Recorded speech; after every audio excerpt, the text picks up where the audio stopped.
Hashiriya, a peculiar word, a term used often back in the 80s and 90s era when Japan's street racing scene reached its peak. These were the events that would spawn the legendary tales of the Midnight Club, the Bosozoku, Kanjozoku, and many more. The same tales which would inspire several creators to capture the magic of this era in many types of media: movies, novels, manga, and of course video games. The only interactive medium allowing its consumer the ability to immerse themselves into the stories and experience driven by its developers. From the original Chocobo Racer by Genki, Initial D by Kodansha, and by the end of the 90s, Racing Lagoon by none other than Squaresoft.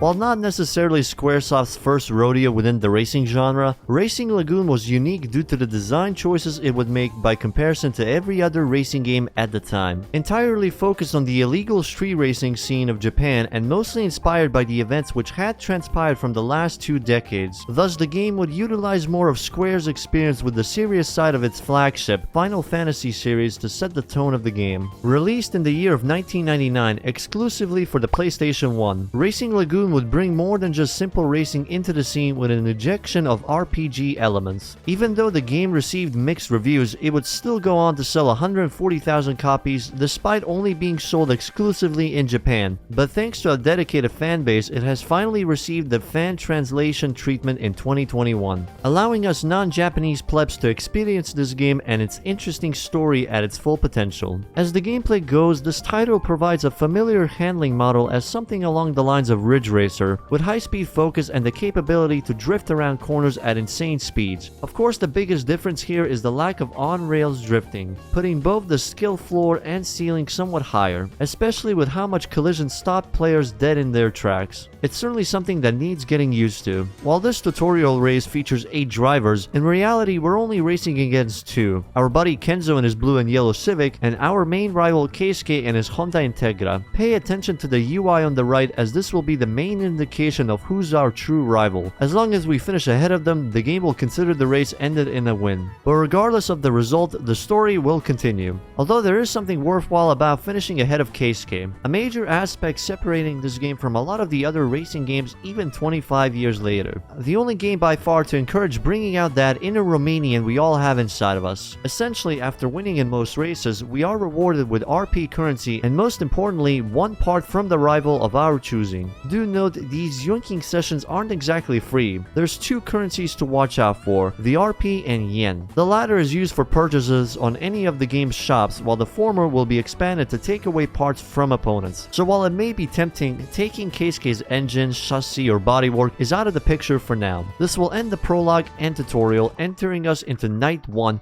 where the game truly begins. Nights serve as the game's story chapters and determine how far we're into the game, with each featuring different main goals, available services and features, while also limiting access depending on the story context. Before this night, we get a taste of freedom as the game opens up its world exploration mechanic. As of now, only South Yokohama is unlocked, but even then, there won't be a lack of features and locations to visit. Exploring the map itself takes a unique approach of using a top-down view, allowing us to bear witness to the vistas of the city. The first thing to contend with is the weird controls. While we do control the car as if it's driven, map exploration uses a completely separate control scheme over the racing controls. Moving instead uses the X and triangle buttons, with RB for headlights. Besides that, numerous landmarks and locations are scattered throughout the map to visit and check out. The body shops in the western area, the tuning shop alongside the test cores in the eastern area of the map, the bank for currency exchanges, the gas station near Yokohama Tower to save the game's progress, and several other areas for the occasional lore and story reasons. These areas may not feature any rivals or races to beat, but every now and then they also provide the odd chance of getting a random part. Some interactions will progress the plot and subsequently progress the time of the night. This may cause certain optional races to be locked out, and unfortunately there is no way to revisit previous nights in case the player missed some content. So if you're planning to 100% this game, I'd have to recommend having a guide open on the side. During this exploration phase, there will be rivals to challenge on the roads as well. They behave in a similar manner as enemies in an RPG game, by approaching you menacingly with their headlights at max glare. Not all of them behave like this. Some we can approach are casually just chilling on the road. These ones can be challenged by giving them the TXR treatment.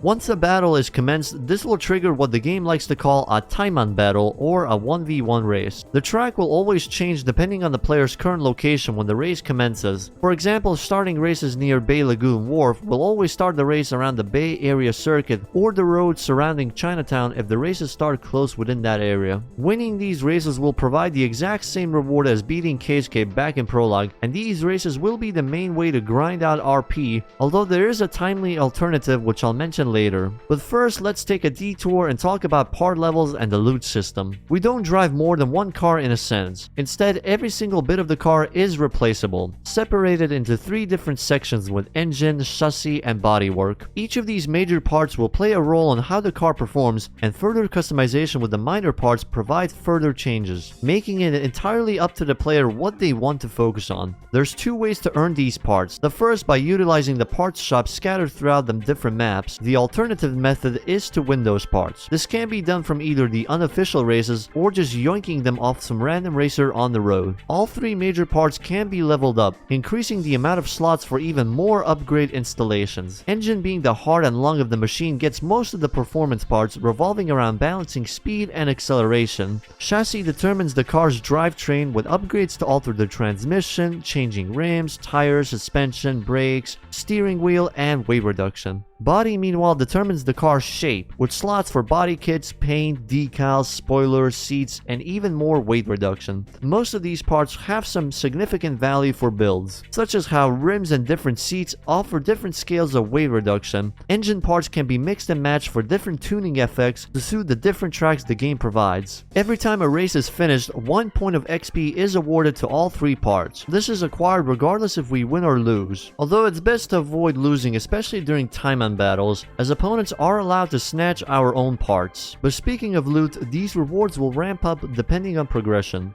On night 1, a lot of the stuff we get are low quality parts, with engine, chassis, and bodyworks based more on the low powered K cars, wagons, and sedans. The later night would feature even more powerful and higher parts, even a Porsche and a Ferrari, totaling at around 40 different models. Cars in this game are not licensed, and as a result, every single one of these cars are pretty similar recreations of real-life vehicles, using either their production code name or some made-up name for both the engine and bodyworks. Upgrade parts will start to scale even further with the addition of many turbos, Boshozoku body kit, Group C race car body kits, and the game opens up even further to more goofy shenanigans. And yes, you can equip any body kits with these. And that's the magic of this game's car RPG mechanics. Anything and everything can be mixed and matched. A car with nothing but turbos, the fastest truck on this side of Tokyo, you name it and it's possible. This is how this game's car RPG element is handled. There's no driver stat that can be tuned. Instead, it's the car itself that can be tuned to an extreme detail, with players having to find the perfect balance between torque, handling, weight, and downforce. Unfortunately, the developers are smart enough to capitalize on this mechanic.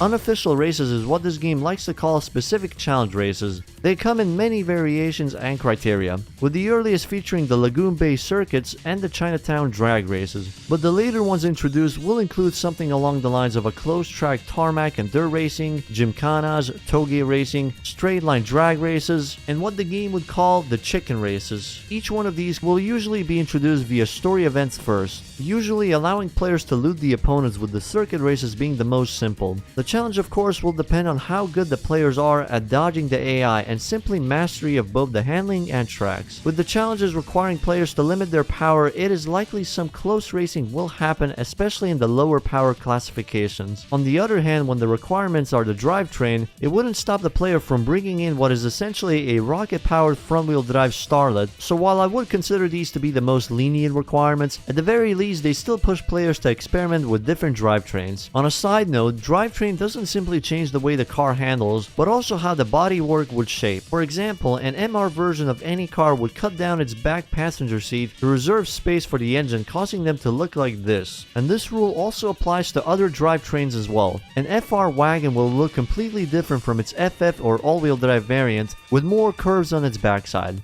What I'm getting at here is experimenting with the drivetrains and bodywork is a very interesting process. We get to see the thought that goes into designing the cars for the game and how certain bodywork would realistically need to match the engine placement. Although not all body can fit with every type of drivetrain, but that's where the body workshop comes in. On the western side of South Yokohama, there's a vendor made available early on to the players where anyone can make bodyworks fit to a specific drivetrain, at the cost of yen of course. There's also requirements from having no turbos installed or 8 of them installed. Further showcase of how much the developers understand what kind of crazy thing they've cooked up with the customization feature. And it doesn't stop there.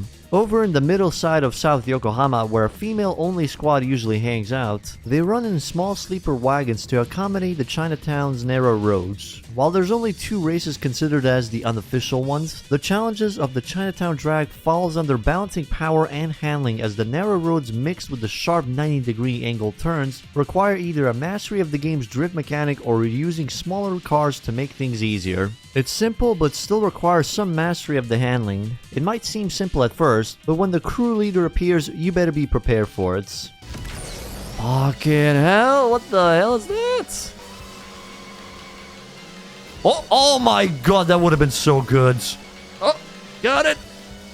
Oh, yes! Fucking hell. On the other hand, over in North Yokohama, a straight line drag strip is open as part of the unofficial races. Its criteria may seem simple due to it being the usual power requirement, but the lack of corners and shorter track means this game mode specifically becomes a challenge of finding the perfect balance between power to weight ratio, which upgrades to pick for a higher top speed and acceleration, which drivetrain could give a better launch, and etc. It's the perfect example of simplicity with hidden depth. Down to the southeast side of the map, there's also the wharf where an American-led crew conduct what they like to call a chicken race. The name may sound weird at first glance, but it's not so weird when the players figure out what it's all about. The short story is 2 drivers accelerate to the edge of the wharf, and whoever stops the closest to the edge wins. Go over and you'll be swimming with the fishes. Although there's no risk of losing the whole car here, so it's good to know the developers are not that sadistic. This activity is all about understanding how much players need to accelerate before stopping, thanks to a limitation of 1 input for both acceleration and braking, with the later challenge removing the ability to brake completely. It becomes a test of how much the player truly understands the machine's capability to de-accelerate on its own, mixed with knowledge of how much weight affects it. Granted, there are several mechanics the players can abuse to essentially cheat their way to victory. The game only checks and limits the player's acceleration and brakes once. This doesn't count both the player redlining in low gear or if they simply let go of the acceleration.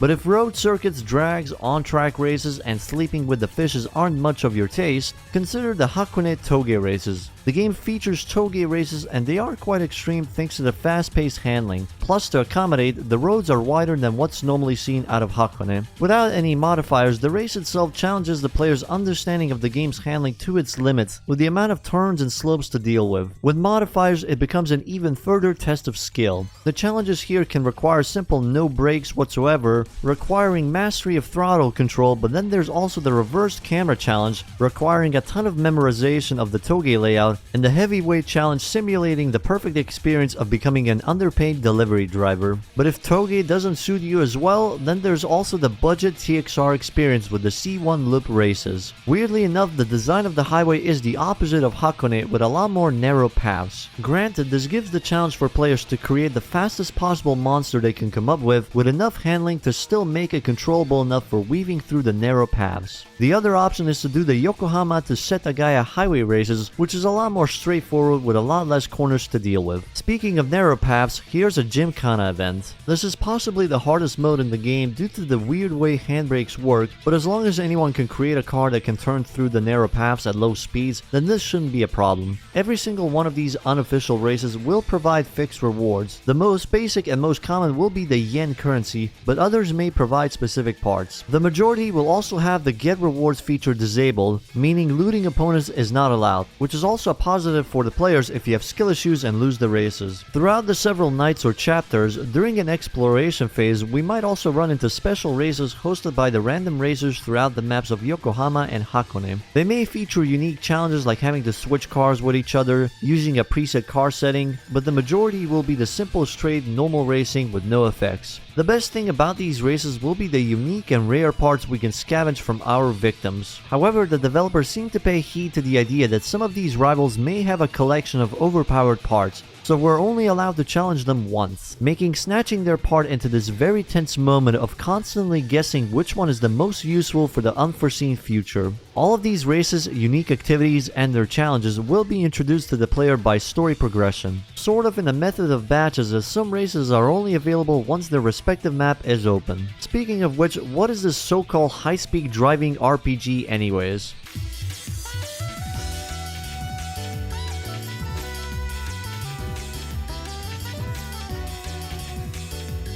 The plot follows our main protagonist Sho Akasaki, a newcomer to the racing scene and part of the Bay Lagoon racing crew. Sho's default vehicle is the A86 Levin with a wide body kit installed. As the story seems to imply, this version of Yokohama is a haven for street racers, and with more exposition of the world alongside the behavior of traffic, it's made even more clear just how accepted street racing culture is. Some may see it as a thorn in society, but most, including the government, won't really do anything to stop these speeding maniacs. At its most basic, the presentation already looks quite interesting thanks to the visual animations, mostly due to its age, and it really showcases how far animation has evolved over the last 25 years, especially with how jank the hand movements are and whenever the character needs to move quite the distance. These character designs truly smell of the 90s with their super wide shoulders. Outside of the tutorial race I mentioned before, there's nothing else in the prologue. There was a quick showcase of the characters and a glimpse of the game's core racing and reward system. Quick for a very good reason, because the next night is the true introduction of the game.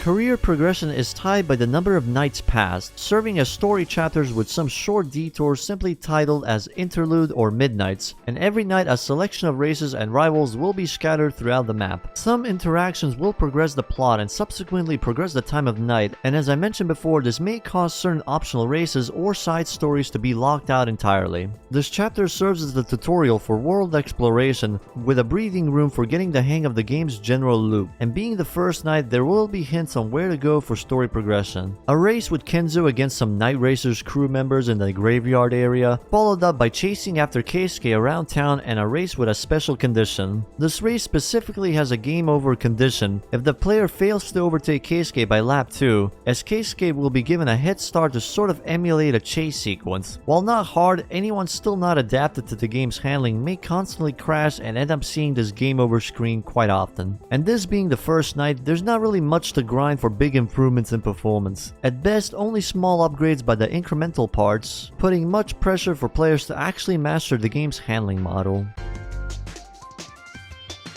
While most of the second chapter behaves similarly to the previous one, it's also the point where the game starts to introduce more variation of activities, with the introduction to unofficial races via the Bay Lagoon circuit races and the Chinatown drag races, started by interacting with Johnny's Diner. Tonight you absolutely have to kick Makoto's butt. He kept hounding me for a date, so I told him I only date guys with at least a 10-0 record. Why did you think I'd care about any of that? Requiring us to race against the wave of ladies on the narrow paths back to back. We can revisit them via the unofficial races, but certain special opponents won't be around anymore to challenge nor steal parts from. Other than these events, exploring the map may provide hints to what's about to happen later in the story. Meeting with a mysterious girl, a new set of opponents running faster cars with new parts to steal. Once it's time to proceed with the campaign, simply return to the Bay Lagoon parking lot for our race with Makoto.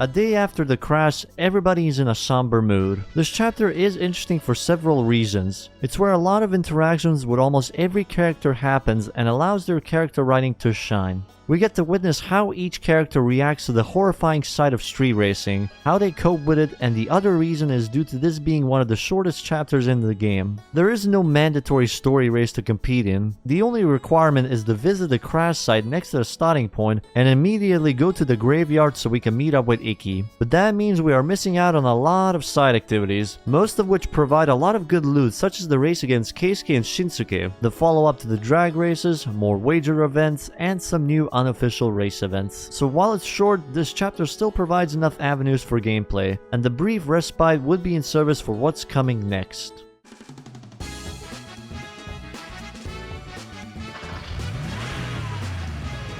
Several days later, the BLR crew gathers once more under Iki's leadership for a new challenge waiting in the horizon. Due to circumstances, however, Iki can only bring in one other member to accompany him, so the chapter starts with a race alongside the other members of BLR, with everybody preparing for the Yokohama GP and becoming proactive, including the gangs populating the northern Yokohama section, a brand new map accessible via the highway. And this area's debut is certainly interesting. Meet the Gran Tourers, a gang of Bosozoku nutjobs specializing in straight-line drag racing. While their specific races aren't that special, their placement is pretty genius. Just like other rivals, we can steal their parts including their body kit, the earliest indicator to a flood of new content and loot coming from this new area. North Yokohama includes a totally accurate simulation of being a taxi driver, including the underpaid part. A chicane where every racer can try to swoon the ladies. Oh my god, out of the way, he's mine! Fuck this shit, I'm out. A brand new part shop featuring high quality items, several new landmarks, new interactions with other characters, a couple of new racetracks, and a second crew we'll have to face later. A gang specializing in races where, apart from having a good car, you need to have big balls. By now, you'll most likely notice the weird sentences in these loading screens. It's not the fault of the fan translation, it's an accurate representation of what the original text was, as the writers try to emulate a subculture of Japanese youngsters with their fanaticism to American culture happening back in the 80s and 90s, creating this weird mix-up of English slang. While it's amusing and head-scratching, these lines outright confirm that they really put a lot of thought into the writing. Unfortunately, this area's test track is not available for this night, so when it is time to end the night, simply return to South Yokohama and stop it at the usual starting area. Although there is an optional race against Akira, the leader of the night racers during this phase. We're only allowed to beat him once, but that's enough to nick his precious large twin turbos. We'll need all the power we can get for what's coming next. It is the night of the selection, the race which will determine who will go forward to represent the crew. For this night, our exploration is limited to North Yokohama. Any attempt to go back to the south will just be met with a menu screen to access the services available over there, so it's best to prepare for the main event. Throughout the city, we can do the usual grind, witness Iki drive around with Akira, and Kenzo trying to impress the ladies, Keisuke doing his usual shady things with the Gran Tours, and another night to challenge the Victory Road guys again in a set of chicken races, which fortunately is in the same area as where our story race is located. Here we race against Yuko, Kenzo, and Kyoji. But even in victory, there was something off, specifically Kyoji's reaction. The man who's so far been this friendly face welcoming us whenever we needed to save the game is no longer there.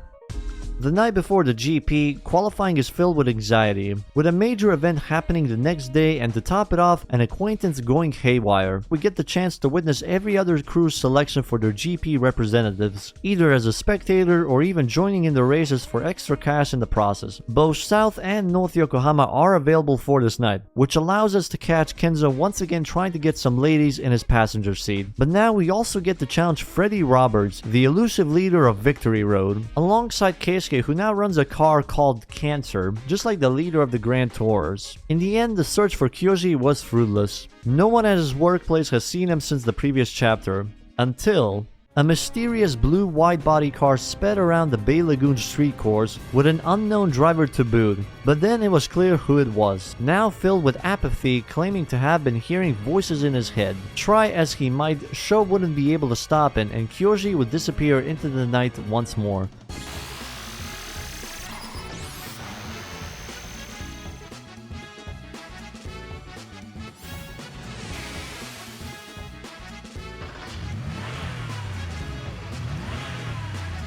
The next day, Yokohama's first GP qualifying round would roll up, with each crew bringing their representatives to the track. This is the game's first daytime race, with it all being legal and all that. Sponsored by the company which supposedly has only shown up very recently.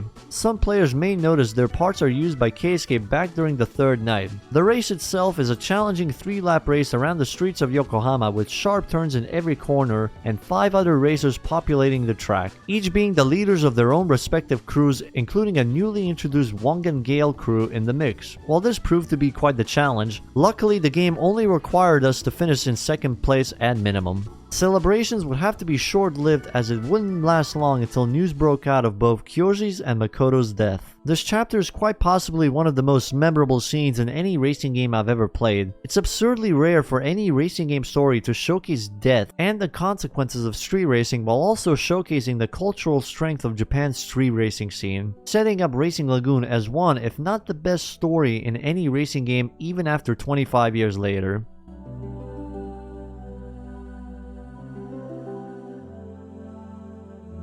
With everyone feeling down, trying to find ways to lighten the mood after having to deal with the news, unfortunately things would have to be abruptly halted with a visit by this creepy dude.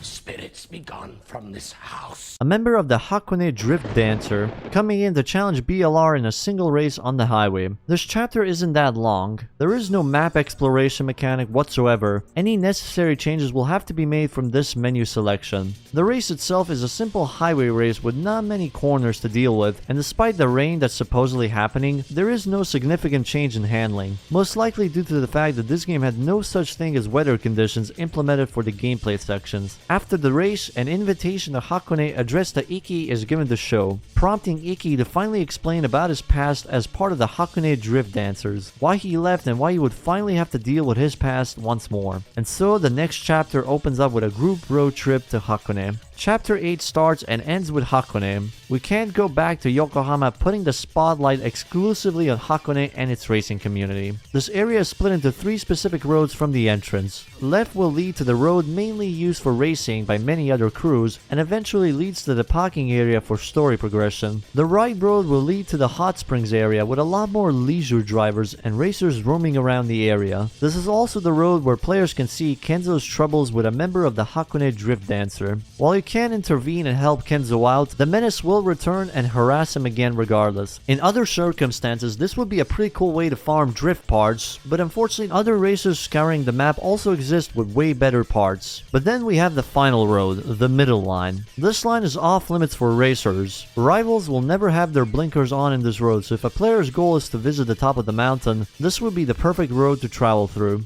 And what's waiting at the top is all 3 roads converging, leading to the part shop where we get to meet Ryo Yamazaki, a more friendly face from the drift dancers with specific tastes in women. The tune shop itself offers more parts to sell with the Group C body kit and a truck.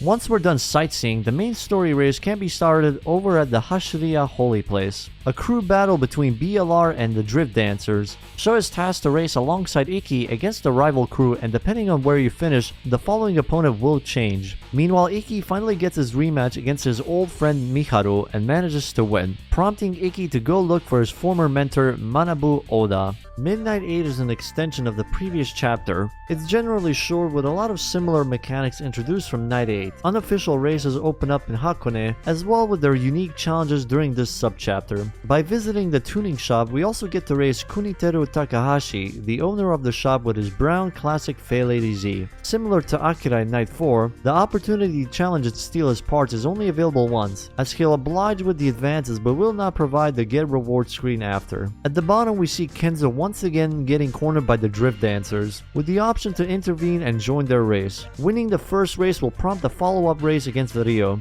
Story progression, however, will require us to speak with Yuka, where she will mention that Iki is now in the sights of Wantech to be their new driver. After Yuka left, however, Sho starts to hear the voices and starts to take control over his actions, exactly as Manabu Oda shows up, followed up by a race against him and his yellow Evo. However, if the player chooses to go after Yuka, it will instead trigger a separate dialogue and race, with Oda waiting back at the top of the mountain, only for the race to be interrupted by Iki showing up mid-race. By then, Oda would try to convince Iki to return to Hakone and abandon his search for the legend of Yokohama's fastest, until Iki finally mentions the voice he's been hearing ever since Kyoji's death. Before leaving, however, Iki had left something for Sho in the tune shop. Kuniteru then proceeds to show us the car we'll be driving for the next stage of the Yokohama GP, with an exposition dump regarding the ghastly Diablo tune, a modification that has constantly killed its driver, and the same one that caused both Kyoji's and his brother's demise, lending his GT car to Sho as his attempt to atone by showcasing that the Diablo tuned car cars can be beaten.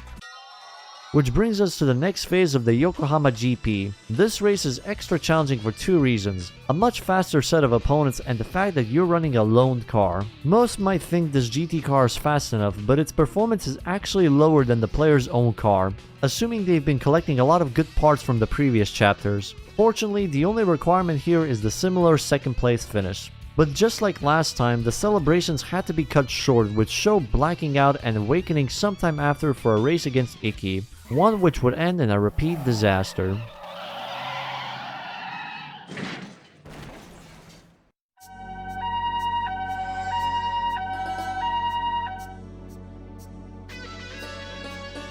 Night 9 would start shortly after the incident, with Iki taken to the hospital, the voice inside Sho awakening, and a rumor regarding Sho being a deaf driver starting to spread around the neighborhood. Incidentally, this is the biggest night for Completionists, as the amount of things to grind has increased exponentially since our last visit. Both Yokohama areas are unlocked by default with the unofficial races available to challenge, but Hakone cannot be visited again until a specific story threshold has been reached. In South Yokohama, visiting the Ferris wheel, Big Ship, Graveyard, and Honmoku Wharf will provide more story-related context with Shinsuke's challenge and final race, a race using a preset Honda Civic. What's important is what happens after, with the brothers having a falling out. Shinsuke is now willing to explain what has happened since night 1 with his brother and the connection with Wontek. This would be the last we see of Shinsuke, as he tries to get away from his brother and put down the driving gloves completely. All that's left is to visit the western side of the highway, where the game takes us to the Wangan and C1 loop, where the C1 Roadsters crew had assembled some of the best racers among every crew in both Yokohama regions. This marks the introduction to the Gymkhana races. Later, the group disbanded to the highway for open time-on battles, with some caveats of having to chase them around the highway.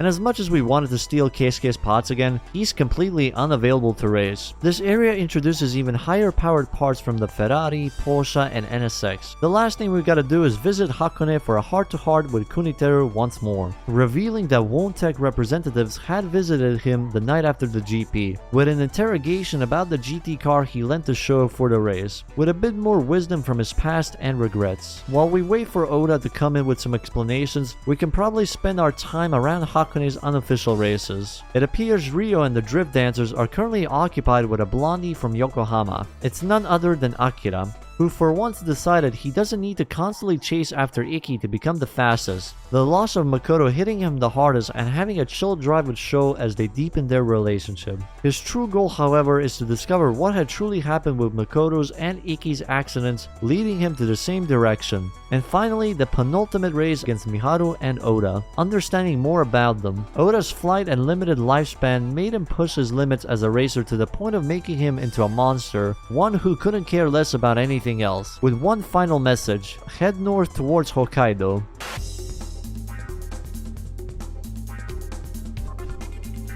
Just like the previous Midnight, this interlude chapter takes place exclusively in a single area, being the Wangan and C1 loop, with Gamoyo of the C1 Speedsters, previously the organizer of the Gymkhana meetup, coming back for vengeance. It's clear after the event he's been making deals with Keisuke, sporting the Showtime catchphrase and even blurting out his motives of becoming Wontek's chosen driver, and he would have gotten away with this too if it wasn't for an old man in his Pajero. This is Shoji Todoroki, formerly known as the Wangan's fastest 10 years ago, just in time to save Sho and give the players even more answers to the mystery of Yokohama's fastest legend. Apparently, he's managed to create a massive pileup and deaths equipped with just this. In Todoroki's final remarks, many of his friends died trying to overcome the legend itself, and even after a decade later, the situation has not changed. The legend may not be there physically, yet its allure still drives many to meaningless deaths. One race later, taking heed of Todoroki's message, Sho continues onwards north, to the mountains of Hokkaido. This chapter is unique. For one, it doesn't have any form of exploration, yet everything takes place exclusively within the boundaries of Hokkaido, where snow has gathered. Previously, special condition tires are completely optional in the case players are looking forward to the dirt racing track in North Yokohama, but now snow tires have become a mandatory, as every single activity will be done on top of the snow, and worst of all, the stage is one of two tracks which decided to introduce an insta-kill scenario. The hub itself being the snow Oval features the ability to challenge the local racers and a tune shop which will provide the snow tires for this chapter. Once all of the grinding needs are done, we can head for the summit and continue with the story. Top of the mountain awaits a building, populated by a mysterious man who had once worked for Wontech as part of the Diablo engineers. The voice takes over as it starts to fall into this murderous temptation. Coincidentally,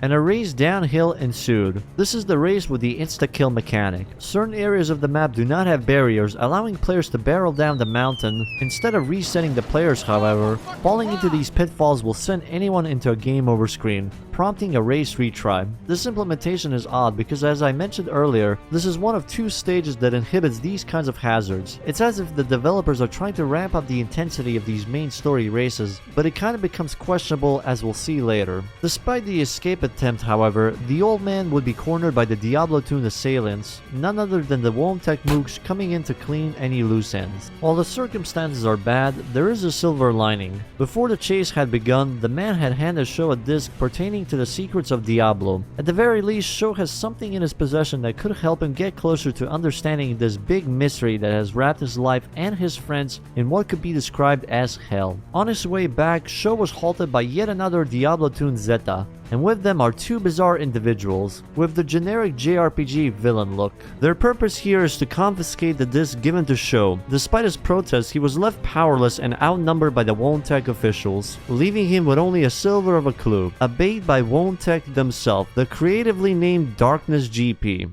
Daring today, aren't we? Left empty-handed with only a trap waiting for him, Sho reluctantly returns to his familiar home. This will be the second to last exploration phase available in the game and the last time the Bay Lagoon Wharf will ever be available for exploration due to the final night's story requirements. As such, this is also the night where most unofficial races unlock every single one of their challenges except for the South Yokohama test track races. Every single part of the map is explorable, so let's start from where we begin, the C1 loop. Over here, the appearance of a rare crew known as Team 595 will trigger. 3 racers with their own part in the story. Everyone but Kozo in his white RX-7 can be challenged repeatedly. The context being this is his final race before retiring, but I'd also like to think the domination convinced him he's way too old to still be in the scene. Over at North Yokohama, the Gran Tours seem to be having quite the party with the Shina sisters, a group of street racers hailing from the Kansai area. Supposedly they were going to do a team battle with the Hakone drift dancers, but we got to challenge them here with a simple drag race. Be on the lookout for a rare limousine as well, roaming the roads of northern Yokohama. It's the only chance we get to acquire that piece of bodywork.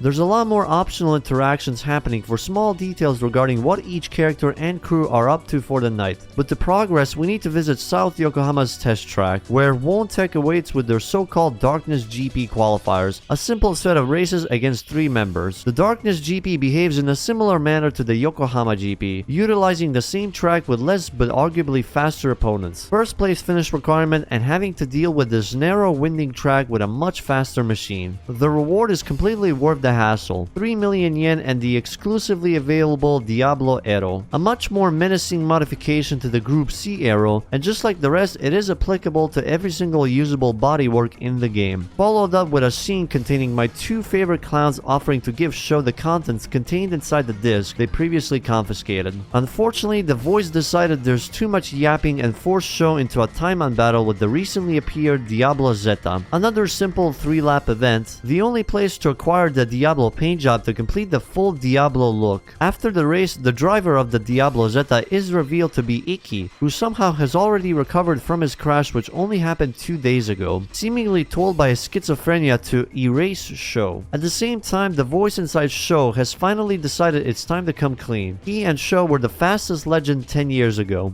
In an attempt to escape, he ended up in some random warehouse, revealed to be the so-called Diablo tuning shop, before being found by Keisuke and Gamo, brandishing the mighty metal pipe. Fortunately, Wontech arrived before any damage was done, taking Sho to their headquarters with one of the longest exposition dumps. The TLDR is that Diablo is a drug, one that removes its consumer's ability to perceive fear, with side effects of making them suicidal when mixed with a high stress level. The project had been in hiatus since the incident with Kyoji's brother, and that Sho has the correct antibodies to perfect the Diablo drug. He was then put into a decade-long cryosleep. Yokohama's fastest legend is nothing more than a sham created to lure street racers to Wontek's kidnapping and experimentations. The chapter itself starts with Kenzo towing Sho's car, somehow managing to rescue him, in the process getting banged up by the Wontek officials. Before getting rushed to the hospital, Kenzo had one more message for Sho, that Wontek had kidnapped Yuka and Akira. This is the penultimate chapter, the last chance for players to roam around the map and grab anything they've missed from the last 11 nights. Most story interactions will be a moment of reflection for Sho, giving much needed time for the player to reflect about everything that had happened since night 10. All unofficial races are available as well. When it is time to end the night, simply return to South Yokohama and stop it at the usual starting area. Nanako, who introduced us to the unofficial races, has been working for Wontek all along. Every single race she provided was given for the purpose of giving Sho's performance data and to keep nudging him into becoming the fastest racer in Yokohama. What she didn't realize, unfortunately, is that Wontek operates under the same jurisdiction of a generic evil corporation. The chapter begins with Sho's awakening from the cryosleep chamber, immediately getting yet another exposition dump about his origins. That apparently it's manufactured by Wontek themselves, put on top of a pre-existing psyche. This is followed up by Schneider and Won Lee proceeding to torture him in an effort to bring the original personality to take control, resulting in a murder spree. Wontek had never considered this original psyche might have been aware of what's going on, and thus never knew of its bloodlust against Wontek and the Diablo project overall. Throughout the glimpses, Sho can witness his body wielding a metal pipe after having murdered Keisuke and Gamo alongside every Wontek driver in a room, and in another room, a jail cell with a driver admiring Sho, recognizing him as the original fastest driver, having been locked up in this cell for over a decade. All of a sudden, sirens blare throughout the facility and the voices of both Yuka and Akira can be heard. Sho, back in control of his body, seems to have activated some kind of self-destruct mechanism after saving them and entering a set of gauntlets. The first being the escape from a collapsing building, requiring players to navigate through an absurdly narrow maze with a minute of time for each stage. It plays out like a Gymkhana challenge without the presence of a minimap, the only thing working as guidance being Akira and his 180SX taking the lead. Once outside, the voice takes over once more, brandishing the iconic metal pipe ready to pounce on the helpless Won Lee before Schneider gunned him down. And in the most convenient way the story could have gone with, Schneider decided to expose the old man in Hokkaido as Satoru Kawashima, a researcher who put the original fastest driver into cryosleep, before finally offering a final race to the death. Similar to Hokkaido, this stage features death pits, the second and last usage of this mechanic in the game, and this time around it's borderline toxic. The route is not only narrow with very sharp turns, but there's also no minimap to tell when the big corners are showing up, requiring a bit of trial and error. But at least that's the end of the game. Or not. Well, remember again Satoru Kawashima? There's another character with the same surname. It's Ikki's girlfriend, the mastermind of it all, and this makes no sense at all. Apparently, she and her brother had lost their parents because of some street racer tomfoolery, and decided to build Wontek into a massive conglomerate, create the Diablo drug, kidnap and torture street racers just as revenge, instead of doing anything sensible to make street racing more regulated or straight up outlawed. Just to remind you, this is still a racing game, by the way. One of her victims was the original Sho, but she had fallen in love instead, until Schneider had lied and told her that both him and her brother are both dead from a highway incident. But enough of her excuses, it's time for the final race against Ao and Ikki. They're given a head start and it's intentional. The roads are extremely narrow that the challenge ultimately comes from knowing when it's the best time to overtake. At the end of the line, Ikki regains his senses in front of the rising sun. Meanwhile, Sho watches as he starts to race the Wangan line in his head. This race is optional, depending if you manage to get your driver title up to Gale, a moment by visiting the ancient wharf every possible night, a race against the original Sho in his Zeta, putting an end to the schizo portion of this game's story. Racing Lagoon is a unique racing game, one which could possibly ever be remade unless someone decided to pursue something like this to begin with, because even at its core, it's an unorthodox game. In a nutshell, it is a game designed to be an RPG, showcased by its short time-on battles, looting, and inventory system. Racing is simply the theme and method to utilize for its RPG storytelling. For example, there's a mechanic I haven't mentioned yet called the handicap system. Its main purpose is to increase increase the amount of RP output provided to the player if they decide to give the opponent a head start. The system itself seems to be designed as a counterbalance to the game's difficulty. While the game itself is pretty challenging at the start, the more players understand how the upgrade mechanic works, the game's difficulty goes down to very easy. So the handicap system is useful to provide incentives for players who wish for more challenging races. The problem is with the amount of RP it rewards, as the bank completely outpaces it, and by night 11, as long as you can play your cards right with the bank, you'll even reach the maximum amount of RP any player can carry. Thanks to how short most races are, the handicap system ends up becoming a gamble, one that risks the win rate, which in turn is a direct risk towards bank multipliers. Aside from that, there's something more serious which may actually answer why the game received such a mixed review score: the technical performance. This game with an emulator is a blessing. The ability to save and load anytime with save states, and the ability to speed up the game during certain sections comes in handy.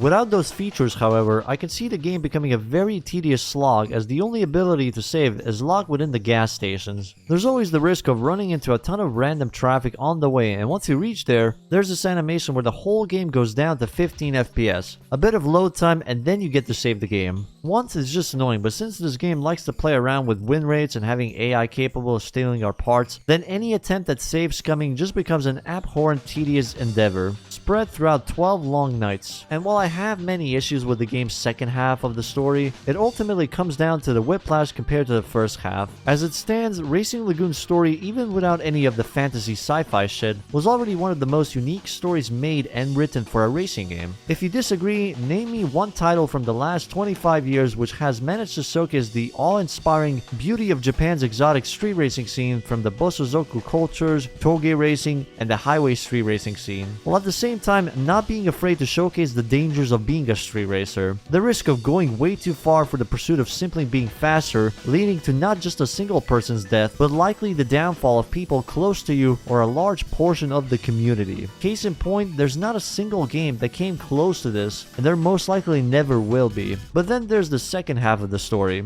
a part that many consider to be super unique, but I would disagree. For a racing game story, sure, but as an RPG, all it does is make the story devolve into a generic fantasy sci-fi flick, where everything that happens revolves around the protagonist instead of making the protagonist just another person living in said world. All of a sudden, Sho becomes the center of the universe and everyone wants him. The world, or rather the plot, doesn't move without him whatsoever. Even if the message with Diablo was the negative effect of doping in sports, the execution leaves a lot to be desired. Somehow their name only suddenly popped up by the time the Yokohama GP was about to begin. Makes no sense, because as Schneider had mentioned, the company dabbles in other things as well, and 10 years of hiatus is not enough time to outright erase the existence of a company in the minds of its population just because they went dark during said time. If there's changes I would make for this game's story, it's most likely gonna have to do with removing most of the fantasy bits. Make Wontech simply be a company dealing with black market illegal performance parts, dangling sweet promises to downtrodden racers, disregarding the loss of life caused by said shady parts, and actively rigs races to fit their goals and purposes. The sudden shift into ghosts and pharmaceuticals won't be a problem. Most of the Wontech characters won't even need to have their characteristics and personality rewritten, and it'll fix the fact that Aoi is a criminal running free, in which case the giant building exploding would have ultimately led the government body to investigate Wontech and found out she's at the top with a ton of dead people tied to her company. So why is she still out and about in the credits scene? But despite all that, Racing Lagoon to this day still holds one of the best racing game stories ever made. One that involves many sides to the street racing scene and characters, because honestly there is nothing quite like it. Even after so many years, not a single developer tried to do what it did.